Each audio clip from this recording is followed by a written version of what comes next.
우리 CM을 담당하시는 정미연 전도사님이 그 둘째 딸을 아주 순산하셨습니다. 그래가지고 이제 사모와 함께 다녀왔는데, 이 애기들은 다 이쁘잖아요. 딸은 더 이쁜 것 같아요. 왜 그렇게 이쁜지 모르겠어요. 그냥 이유 없이 이뻐요. 그냥 이뻐요. 전 쳐다보다가 이렇게 왔는데, 아이가 건강히 출산이 되어서 이제 감사했는데, 이제 이야기 좀 들어보니까 산모가 아이 낳고 나서 조금 어려움을 겪은 거예요. 자연분만 하고 나면은 이제 좀 그 혈전도 이끌 수 이제 쏟아내게 돼 있잖아요. 근데 하혈이 너무 심하셔서 갑자기 막 응급 상황이 생겨가지고 의사들도 오고 막 그러신 거예요. 저희가 갔을 때는 그래도 많이 회복이 되셔서 있었는데 많이 피곤해 보이셨습니다. 보기 참 안타까웠어요. 오늘 태어난다고 하는데 우리 주일학교 부모님 되신 분들 태어나셔서 몸조리 이렇게 하고 계시는 동안에 맛있는 거 좀 사주시고 우리 벤성 전도사님 많이 격려해 주시기를 바랍니다. 그러면서 이제 돌아오는 길에 저희 사모하고 이런 이야기를 좀 나누었습니다. 만약에 사탄이 하와를 꼬시지 않아가지고 선악과를 안 따먹었으면 애 낳는 고통은 없지 않았을까, 이런 얘기를 좀 했어요. 그랬더니 이제 말이 맞는 거예요. 그렇게 하고 나서 이제 머릿속에 생각난 게 뭐냐면, 하와가 안 따먹었으면 분명히 아담이 따먹었다. 하와보다 모질한 게 아담인데 그 사단이 얼마나 꼬시을 했는데 아담이 안 따먹겠냐고. 어쨌든 따먹을 거다. 그러면서 또 이제 얘기 나눈 게 뭐냐면, 만약에 그러면 이 죄가 아담과 하와를 통해서 오지 않았으면 가인과 아벨 사이에 있었던 이 아픔, 형이 동생을 죽여야 되는 그런 미움이나 다툼 시기는 없지 않았을까, 이런 내용을 이야기를 하는 거예요. 맞죠. 정말 그런 겁니다. 이 땅의 인류가 죄의 씨앗으로 거두는 열매는 고통과 수고와 시기와 다툼뿐이라는 겁니다. 모든 사람들에게 이런 것들이 다 있습니다. 그래서 삶이 힘들고 마음의 상함이 있고, 이것이 밖으로 드러나는 것이 시기이고 질투이고 다툼이고 분열이라고 하는 거죠. 우리 성도님들도 살면서 느끼시는 것이 있겠지만, 참 내가 함께하는 사람과 마음이 하나가 된다는 거 갈수록 더 어렵다고 느껴지시지 않으십니까? 한 집사님께서 이런 말씀을 하시던데요. 자기 가족이 4명인데 하루는 외식을 하자고 하면서 이제 차에 태우고 이제 길을 나선 거예요.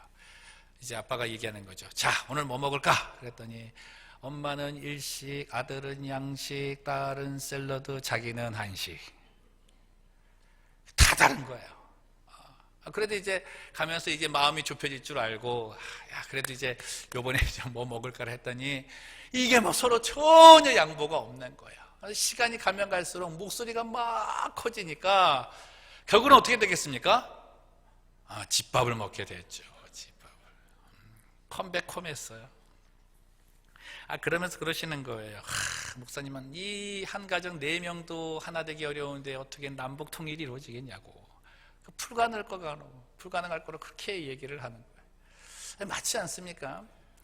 여러분, 작은 재미난 일 같지만 우리 삶의 과정 속에서 이런 일 너무나 많잖아요. 왜 이런 일들이 일어납니까? 나만, 그죠? 그리고 나부터라는 이기심 때문에 생기는 마음이라는 거죠. 양보가 좋다는 것은 알고 있지만 양보하면 손해보고 희생해야 하고 또 그래야 하니까 또 더 마음 상하는 게 뭐냐면, 이번에 내가 양보했으면 저 사람이 다음번엔 양보해야 되잖아요. 근데 다음번에 저 사람이 양보를 안 하는 거예요. 그럼 내가 또 양보해야 되는가, 내가 또 손해봐야 되는가, 이런 생각이 있으니까 양보하는 그 앞에서 주저하게 된다고 하는 겁니다. 그래서 내 마음에 만드는 것이 뭐냐면, 내 삶에 아무도 침범할 수 없는 방어기제 바리게이트를 높이 쌓기 시작을 하는 거예요. 여러분, 그게 마음의 벽입니다. 사는 동안에 이 바리케이트가 더 높아지면 높아졌지 낮아지지가 않습니다. 그러니 하나가 된다는 것이 더 어려워지는 것은 당연한 삶에 있을 수밖에 없는 거죠. 근데 이게 뭐예요? 죄의 결과라는 거예요. 그렇다면 우리들이 이 높은 담을 헐고 마음을 열고 하나가 될 수 있는 길은 한 가지밖에 없습니다.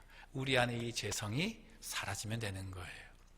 오늘 본문은 우리 안에 죄성이 사라지는 그 방법을 우리에게 알려주고 있는 거죠. 38절 보시면 베드로가 이르되 너희가 회개하여 각각 예수 그리스도의 이름으로 세례를 받고 죄 사함을 받으라. 그리하면 성령의 선물을 받으리니 말씀합니다. 예수 그리스도의 이름으로 세례를 받고 죄 사함을 받으라. 예수님 믿으라고 하는 거죠. 예수는 살아계신 하나님의 아들이심을 믿고 그가 십자가에 달려 죽으시고 3일 만에 부활하신 그리스도이심을 믿으라고 하는 겁니다. 그 믿음을 통해서 내 삶의 죄 씻음을 받으라고 말하는 거죠. 이 죄사함이라는 말은 우리의 영혼에 죄가 깨끗해짐을 말하는 것과 동시에 죄에서 자유함을 얻었다는 말도 사용될 수 있습니다. 죄의 강한 특성은 사람을 지배하는 일입니다. 그것에 얽매이게 하고 그것으로 인해 무거운 짐을 지고 가게 합니다. 이 죄사함이라고 하는 말은 그 무거운 짐에서 프리해지는 걸 이야기하는 거예요. 우리들이 공항에 가서 이제 출국을 할 때 선물 사려고 하면 들리는 곳이 있지 않습니까? 그건 면세점이잖아요. 면세점이라는 말이 그거잖아요. 나라가 부과하는 세금을 면해주는 거. 그래서 영어로 하면 뭐라 그럽니까? 듀티 프리라고 얘기를 합니다. 죄사함은 죄가 부과하고 있는 것들로부터의 프리입니다. 고통 프리, 수고 프리, 염려 프리, 시기 프리, 다툼 프리, 분열 프리입니다. 내 인생에서 I am free를 외치는 기쁨의 노래를 부르는 자가 죄사함의 은혜를 얻은 자죠. 한번 외쳐볼까요? I am free. 이럴 때는 크게 하세요. I am free.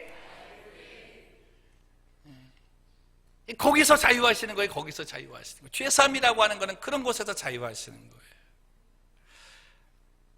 예수 그리스도의 이름으로 죄로부터 I am free를 외치고 사는 성도들, 그들의 삶 속에 새로운 기대감이 나타나는 것 아니겠습니까? 자유라고 하는 말에는 이제까지 내가 할 수 없었던 일을 할 수 있는 능력이 내게 부여됨을 말해요. 그런 환경이 내게 허락됨을 말합니다. 그럼 도대체 이 죄사함, 죄에서 자유함을 얻은 우리 그리스도인들에게 나타나는 새롭게 일어나는 기대의 일이 무엇인가 한번 살펴보기를 원합니다. 그거는 내 인생에서 내가 높이 쌓아 올린 이 삶의 바리케이트, 그게 하나씩 하나씩 무너지는 일입니다. 그 첫 번째 무너지는 것이 예수 그리스도의 십자가의 은혜로 무너지는 하나님과 높이 쌓여진 담이 허물어지는 겁니다. 에베소서 2장 13절 14절 말씀 보시면 이제는 전에 멀리 있던 너희가 그리스도 예수 안에서 그리스도의 피로 가까워졌느니라. 그는 우리의 화평이신지라 둘로 하나를 만드사 원수된 것 곧 중간에 막힌 담을 자기 육체로 하시고 16절 말씀 보시면 또 십자가로 이 둘을 한 몸으로 하나님과 화목하게 하려 하심이라. 예수 그리스도의 십자가의 죽으심이 우리에게 가장 크게 주신 은혜는 하나님과 하나님을 향하여 쌓여있던 모든 바리케이트가 허물어졌다는 거예요. 우리가 쌓은 모든 마음의 벽은 세상을 향한 것이 맞습니다. 그러나 그 근본은, 그 시작은 하나님을 향한 것이라는 거예요. 이 벽이 하나님과 우리 사이에 가로막혀져 있기 때문에 하나님이 주시는 사랑과 은혜와는 상관없이 사는 단절된 인생을 살고 있는 거죠. 하나님과의 소통이 끊어진 인생이기 때문에 그 삶의 과정 속에서 답답함은 이어질 수밖에 없는 겁니다. 이 죄가 사라지면서 하나님과 사이에 있었던 이 담이 무너지는 거죠. 그러고 나서 하나님과의 소통이 일어나요. 그 소통으로 얻는 우리에게 주어지는 큰 능력, 큰 권세가 있는데 하나님의 자녀가 되는 권세가 된다는 겁니다. 하나님의 자녀가 세상의 통치를 받을 이유가 없겠죠. 세상이 부과하는 그 죄짐을 질 이유가 없지 않습니까? 하나님께서는 하늘의 은혜를 대신하여 지게 하시고 그 은혜를 입게 하시고 그 은혜 속에 살게 하셨다는 거예요. 그래서 그들의 삶을 하나님과 동행한다라고 표현하는 거죠. 사랑하는 성도 여러분, 정말 그리스도 예수의 이 죄사함의 은혜, 죄에서 자유함의 은혜를 얻으셔서 하나님과의 소통이 일어나 하나님과 동행하는 천국 삶을 사시기를 주님의 이름으로 축복합니다. 그 은혜가 우리에게 지금 필요한 거예요. 두 번째 무너지는 바리케이트는 사람들을 향해 쌓아 올리는 이 벽, 이 담이 무너지는 겁니다. 나와 함께한 사람들과 소통이 이루어지는 일인데 이 삶을 나라는 관점에서 이제 너가 보이고 우리가 인식되는 삶이다라고 말씀을 드릴 수 있는데요. 홀로라는 말만 존재하던 내 인생에 우리라는 단어가 새겨지기 시작하는 겁니다. 여러분, 가정 안에서도 이 함께를 이루지 못하는 사람들이 있습니다. 직장에서도 심지어 교회에서도 이런 삶을 경험하지 못하는 안타까운 사람들이 있습니다. 여러분, 그들이 함께를 이루지 못하는 이유가 뭡니까? 불편해서 그렇습니다. 불안해서 그렇습니다. 잠시 함께 있는 그 시간에도 뭔가 모르게 그 마음의 평안이 없는 거예요. 너무너무 불편한 거예요. 한마디를 던져도 저 사람이 어떻게 반응할까, 어떤 그런 것들 때문에 너무 마음이 요동치는 것이 많아요. 왜 그렇습니까? 죄가 이 땅에 들어오면서 말씀드린 것처럼 모든 사람들이 그 고통과 수고 속에 살다 보니까 주어지는 것이 상처라 그랬잖아요. 그러니까 상처받기 싫은 거예요. 근데 이 예수님의 십자가의 사건으로 자유함을 얻은 사람을 가만히 보니까 이 불안과 불편이 사라지더라는 거예요. 이 불안과 불편이 사라지는 그 자리에 뭐가 오냐면 평안이 오더라는 겁니다. 에베소서 2장 17절 말씀 보시면 또 오셔서 먼데 있는 너희에게 뭐를 전하셨고? 평안을 전하셨고, 가까이 있는 자들에게도 뭐를 전하셨고? 평안을 전하셨고. 그러니까 그리스도의 십자가의 은혜를 입고 죄에서 자유함을 얻은 자들의 마음에는 다 평안이 있는 거예요. 평안이. 근데 이 평안을 예수님께서는 이렇게 설명을 하셨습니다. 요한복음 14장 27절 보니까 평안을 너희에게 끼치노니 곧 나의 평안을 너희에게 주노라. 내가 너희에게 주는 것은 세상이 주는 것 같지 아니하니라. 너희는 마음에 근심하지도 말고 두려워하지도 말라. 그리스도의 은혜를 입은 사람은 평안을 얻는데 잠깐의 그냥 안정되는 그런 평안이 아닌 거예요. 마음에 평안의 바다를 담는 겁니다. 평안의 바다. 여러분, 세상에 어떤 큰 돌이 있어야 이 지구를 덮고 있는 바다를 요동치게 만들 수 있겠습니까? 이거 없지요. 근데 정말 내 마음에 이 그릇이 너무나 작고 그 안에 담겨져 있는 물이 작으면 작은 돌멩이만 떨어져도 요동치더라는 거예요. 근데 그리스도 예수로 말미암아 내게 주어지는 그 평안이 주어지면 나에게 어려움을 주는 그 사람들이 던지는 돌, 마음의 상함을 주는 모든 일들의 근심된 돌들도 이제는 더 이상 나의 마음의 상처를 일으키지 않고 요동시키는 요소가 될 수 없다라고 하는 거죠.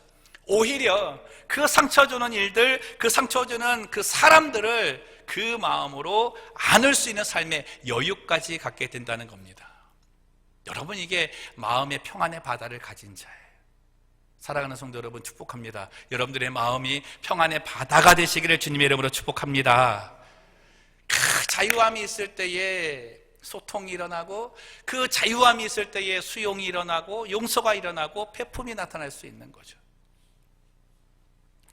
세 번째 무너지는 바리케이트는 내 속에 스스로 쌓아오던 불가능이라는 장벽이 무너지는 거예요.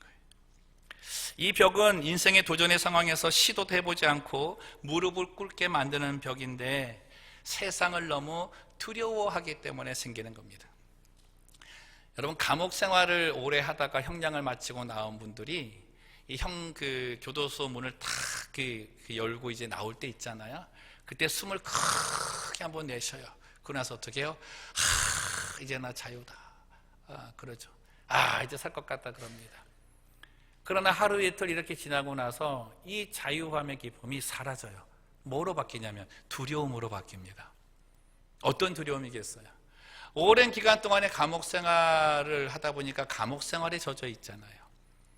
근데 교도소에서 나오고 보니까 세상은 이미 바뀌어져 있는 거예요. 자기는 듣도 보도 못한 일들이 일어나고 문화가 바뀌고 완전히 바뀐 세상에서 뭘 할지도 모르고 어떻게 할 수 있는 능력조차 찾지 못하는 그런 상황이 돼버리고 맙니다. 그래서 어떻게 해요? 한 발자국 내딛는 것이 두려워지는 삶을 사는 거예요. 때로는 이 상황이 어떻게 됩니까? 다시 교도소에 들어가는 게 더 낫겠다라는 마음을 가지고 그 일을 다시 하는 길로 돌아갈 때도 있는 거죠. 어떻게 이 상황을 극복할 수가 있겠습니까? 여러분, 그에게 정말 필요한 게 뭐예요?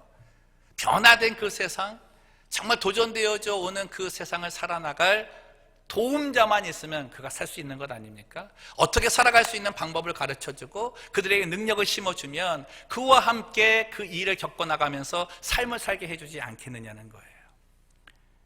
여러분, 우리 이 죄에서 자유함을 얻은 그리스도인들에게 정말 세상에서 다가오는 그 도전 두려워하지 않고 그 담을 무너뜨릴 수 있도록 도와주시는 분이 바로 우리 성령님이시라는 거예요. 성령님은 가르쳐주시는 하나님의 영이십니다. 여러분, 그래서 어떻게 해요? 예수 그리스도 이름으로 죄사함을 받는 사람에게 주어지는 것이 성령의 선물을 받겠다라고 선포하고 있잖아요. 그럼 내가 예수를 믿어서 죄에서 자유함을 얻었다면 나는 세상에 도전되어 오는 그것 또한 일에 있어서도 능가할 수 있을 뿐만 아니라 모든 도전을 극복하고 이길 수 있는 그런 지혜가 내게 있음을 나는 확신할 수 있다는 겁니다. 사랑하는 성도 여러분, 이 지혜 다 가지시기를 주님의 이름으로 축원합니다. 내 삶에 불가능이라는 단어가 지워지는 거죠. 왜 불가능해요? 왜 안 됩니까? 안 되는 일이 왜 있어요? 구하지 않고 또 그 가운데 성령을 의지하지 않는 삶 때문에 다시금 과거로 돌아가고자 하는, 그리고 다시금 나는 안 된다고 하는 장벽을 내가 또다시 세우는 그런 일을 하고 있기 때문 아닙니까? 성령을 붙잡아야 됩니다. 여러분, 하나님께서는요, 우리의 삶에 날마다 새로운 힘을 준다고 약속해 주셨어요. 아침마다 일어날 때 여러분 어제 떠오른 태양과 오늘 떠오른 태양이 같다고 생각하십니까? 다릅니다. 어제 나와 함께 동행하시던 그 하나님의 그 역사가 오늘도 그냥 실시간과 똑같은 그 형태로 나에게 역사하신다고 생각하세요? 그렇지 않습니다. 다릅니다. 왜요? 더 새로운 것을 만드시는 분이 하나님이시기 때문입니다. 어제는 안 되었어도 오늘은 될 수 있게 하시는 그 하나님, 그러기에 성령을 의지하는 사람, 죄에서 자유함을 얻어서 이 내 안의 장벽을 허무시는 성령과 동행하는 사람은 에너자이저와 같은 힘을 갖게 되는 거예요. 사랑하는 성도 여러분, 삶의 역동적인 힘을 가지시기를 바랍니다. 나약해지지 마시고 처져 계시지 마시고 나와 함께 새롭게 역사하실 하나님을 기대하며 사세요. 그가 죄에서 자유함을 얻는 사람입니다. 성령께서 함께 하시면서 이제 또 하나 하시는 일이 있는데, 그게 뭐냐면 이 그리스도의 그 십자가의 은혜로 자유함을 얻은 사람들끼리 함께 거하게 하면서 시너지 효과를 나타내는 거예요. 그 죄사함을 경험한 사람들이 이제 나타내는 삶의 모습이 오늘 본문에 있는 44절과 47절까지 나와 있습니다. 함께 읽겠습니다. 믿는 사람이 다 함께 있어 모든 물건을 서로 통용하고 또 재산과 소유를 팔아 각 사람의 필요를 따라 나눠주며 날마다 마음을 같이하여 성전에 모이기를 힘쓰고 집에서 떡을 떼며 기쁨과 순전한 마음으로 음식을 먹고 하나님을 찬미하며 또 온 백성에게 친송을 받으니 주께서 구원받는 사람을 날마다 더하게 하시니라. 죄에서 자유함을 얻은 사람들이 그 평안의 마음을 모였을 때 나타나는 가장 놀라운 시너지 효과는 예배와 교제의 아름다움이에요. 하나님을 섬기지 않고 예수를 믿지 않는 자들에게 이 평안을 전달해 줌으로 그가 하나님을 경배하는 예배자로 만들 수 있습니다. 그리고 예배 드리러 온 모든 자들이 하나님의 주신 그 은혜를 나누면서 그 은혜 속에서 세상을 살아나갈 지혜를 얻게 되는 거죠. 교회라고 하는 것은 예배만 드리는 곳이 아닙니다. 그 예배 속에 주신 은혜를 나누는 곳이 교회이고 그 교제를 중요하게 여깁니다. 여러분, 그 교제 속에서 나누는 것, 그 은혜의 삶 이야기, 정말 하나님의 역사만이 나누어지는 그 모임이 교회가 될 수 있는 거죠. 구역에서 모이고 성교에서 모여서 서로 얘기를 나눈 가운데에 하나님의 역사가 이랬다고, 이런 상황에서 하나님이 나를 이렇게 도와주셨다고, 가만히 보니까 저 상황이 내 상황하고 비슷한 거예요. 근데 저 사람의 이야기를 들어보니까 하나님이 정말 저 상황 속에서 주께 지혜를 구하고 주의 은혜를 구하고 하나님과 연합되어 지내니까 일이 해결됨을 내가 보는 거죠. 또 내게 일어난 일도 저 사람에게 전달될 수 있는 겁니다. 여러분, 그게 믿음 안에서의 교제라는 거죠. 여러분, 그래야 우리는 서로 나누는 이 은혜 속에서 삶의 도전을 시도하고 극복할 수 있는 후방 지원자를 얻을 수 있는 거예요.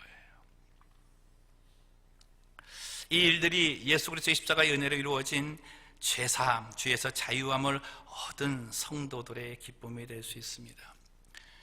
여러분, 정말 중요한 것은요, 이 하나님께서 하나 되게 하신 이 기쁨을 잊어버리고 살면 안 되는 거예요. 하나님과 연합된 기쁨을 잊어버리면 안 되고, 사람들과 연합된 이 소통의 기쁨을 잊어버리면 안 되고, 성령과 동행하면서 내 삶이 세상 속에서 나가서 이길 수 있다라고 하는 이 기쁨을 놓쳐서는 안 되는 겁니다. 이거 놓치면 다시 세상으로 가는 거예요. 이거 놓치면 나타나는 게 뭐예요? 함께가 없어지는 거예요. 다시 혼자의 삶으로 가는 겁니다. 올해로 광복 74주년을 맞이하지 않았습니까? 정말 일제 치하에 있는 이 우리나라를 우리 선조들이 목숨을 버리면서 그 희생을 해서 나라의 광복을 되찾았습니다. 이 광복이 우리에게 주는 것, 참 많은 교훈이 있을 겁니다. 야, 나라가 힘이 없으니까 이 나라를 빼앗길 수 있구나, 나라를 좀 부강하게 해야 되겠다, 이런 교훈도 있고요.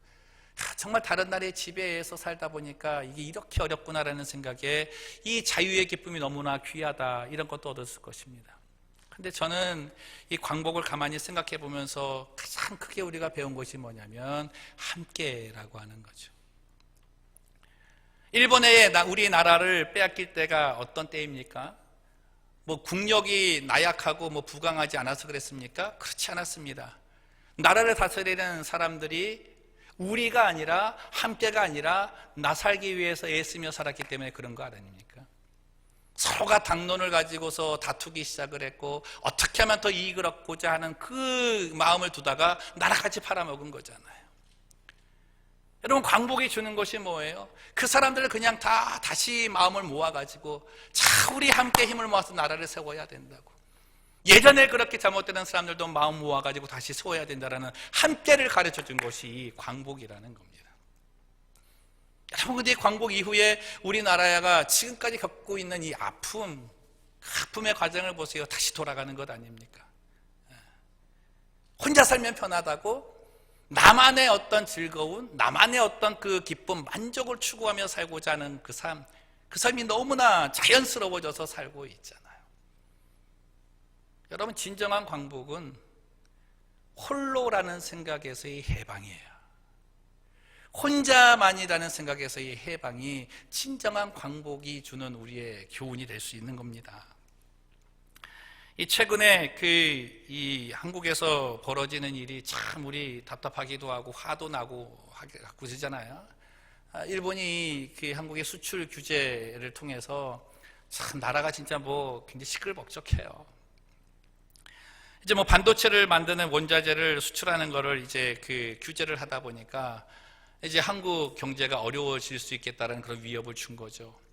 그런데 이 사태가 참 이상하게 돌아가고 있는 거예요. 일본이 생각하는 것과는 전혀 다르게 이 한국 안에 어떤 운동이 일어나기 시작을 했어요? 여러분, 함께라는 운동이 일어나기 시작을 한 겁니다. 단순히 무슨 뭐 물건 하나 사지 말자 뭐 이런 어떤 그런 게 아니고요. 정말 나라의 어려움이 이렇게 왔을 때에 모두가 마음을 모아가지고 그에 대처하는 함께가 지금 회복되고 있다는 거죠.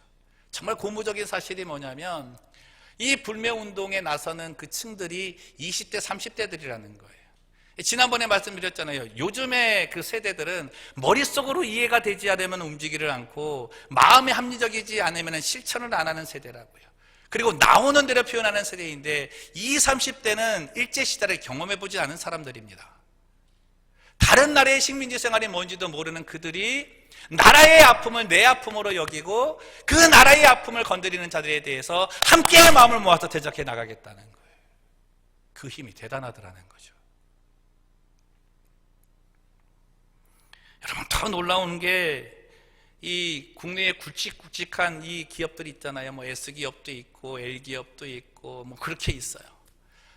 이 대기업들이 가장 추구하는 것은 이윤 추구입니다. 그래서 그들은 협력을 해도 자기의 경쟁사와 이렇게 협력을 할 때 경쟁 제품이 불리하게 되면 절대 협력을 안 해요. 근데 지금 일어나는 일이 뭡니까? 경쟁사와 협력을 하는데 내 제품이 불리할지라도 경쟁사와 협력을 해서라도 일본에서 들어오는 원자재를 우리가 만들겠다는 거예요. 100% 국산을 하겠다는 겁니다. 그래서 쉽게는 지금 내년 1월 1일부터 그렇게 될 수 있다고 막 선포하고 있는 거죠.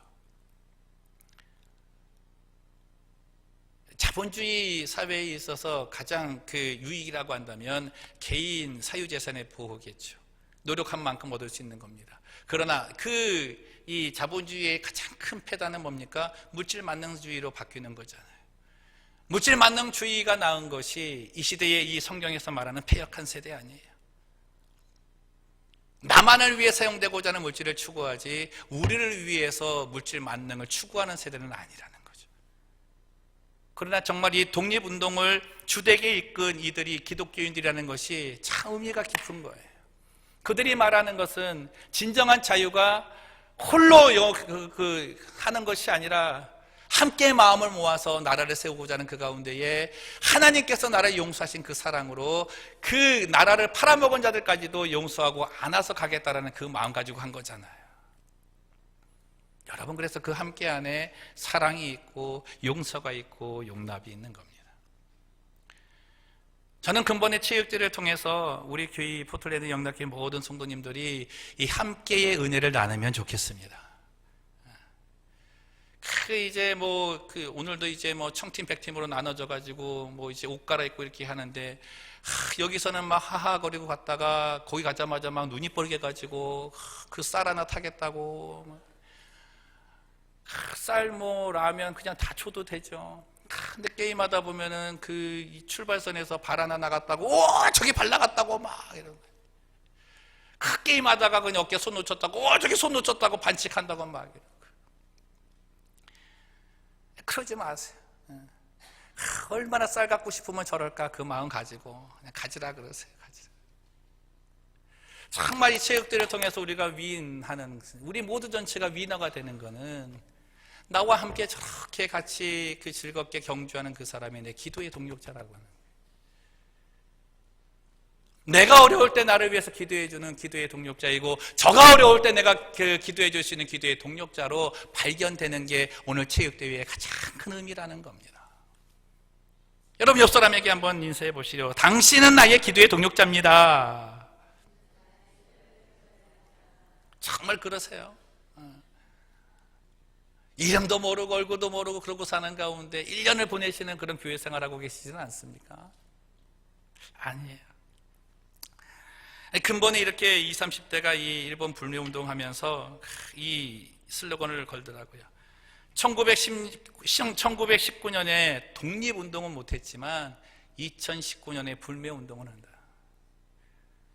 여러분, 과거에 우리의 인생이 정말 죄성으로 인해서 모든 것이 단절되어서 홀로 살아온 인생이었다면 이제부터는 하나님과 연합을 통해 나의 주변과 연합을 이루는 그 은혜가 있었으면 좋겠습니다. 여러분, 초대교회 안에서 일어난 이 사건을 가만히 보세요. 저들이 용서함을 받았을 때 하나님과 연관되어서 예배를 잘 드렸잖아요. 예배를 잘 드리고 나서 서로의 물건을 통용하고 내 것에 아낌이 없이 남을 주고 어떻게 좋은 모습만 이렇게 보이시는 것 같죠. 여러분, 그 안에 얼마나 놀라운 케미가 있는 줄 아세요? 어제까지 시기하고 비방하고 질투하고 얼굴만 보면 돌아가던 사람들이 성령의 은혜로 얼굴을 맞대고 손을 악수하는 장면이 일어나는 겁니다. 저는 이 일이 우리 포털랜드 영락교회 오는 모든 이들마다 일어나기를 주님의 이름으로 소망합니다. 성령의 은혜가 이 일을 이루는 거예요. 말씀을 정리합니다. 저는 어제 그 아이를 태어난 우리 봄이라고 하는데, 보배롭고 이 아름다운 이 아이가 자라날 세상이 어떤 세상인가. 내 지금 이 어린애, 우리 CM에 있는 아이들, 유스에 있는 아이들이 자라는 세상이 어떤 세상인가. 이게 참 마음이 답답해 왔어요. 오늘 이 말씀을 할 때 베드로가 그러지 않습니까? 여러분 보세요. 그리스도의 십자가의 은혜를 아는 자들의 변화가 함께였다고요. 나누고 같이 하는 거였다고요. 이 사람들은 이 말을 들었을 때 마음에 찔렸다고 되어 있습니다. 저는 오늘 이 말씀이 우리 모두의 마음을 찌르기를 원합니다. 나 홀로를 아직도 주장하고 나 홀로를 가르치고 나 홀로를 위해서 하나님께 간구하는 모습이 있다면 그 마음에 찔림이 있기를 원합니다. 더 이상은 내가 아니라 함께 할 수 있는 그런 상황 속에 살았으면 좋겠어요. 사랑하는 성도 여러분, 예수 그리스도께서는 분열된 곳에 오셨습니다. 나누어진 곳에 오셨습니다. 나만을 생각하는 곳에 오셨습니다. 그리고 세워주신 것이 함께였고 연합이었고 나눔의 기쁨이었습니다. 내 가정의 함께함을 느끼지 못하세요? 가족까지 있는데도 고독을 느끼십니까? 직장을 다니는데 혼자라고 생각을 하세요? 교회에 왔는데도 심지어 교회 안에서도 그런 은혜를 느끼지 못하고 계세요? 십자가의 은혜를 구하십시오. 그 자리에 예수가 필요한 겁니다. 오늘 이 예배를 통해서 이 그리스도의 십자가의 은혜가 우리에게 다가옴으로 하나님과 막힌 담이 무너지고 사람들과 막힌 담이 무너지고 할 수 없어서 자신 없다라고 내가 세운 그 모든 담이 허물어져서 정말 하나님과 연관되고 내 사람들과 연합되어 기도의 시너지로 삶을 이겨내는 성도들 되시기를 주님의 이름으로 축원합니다.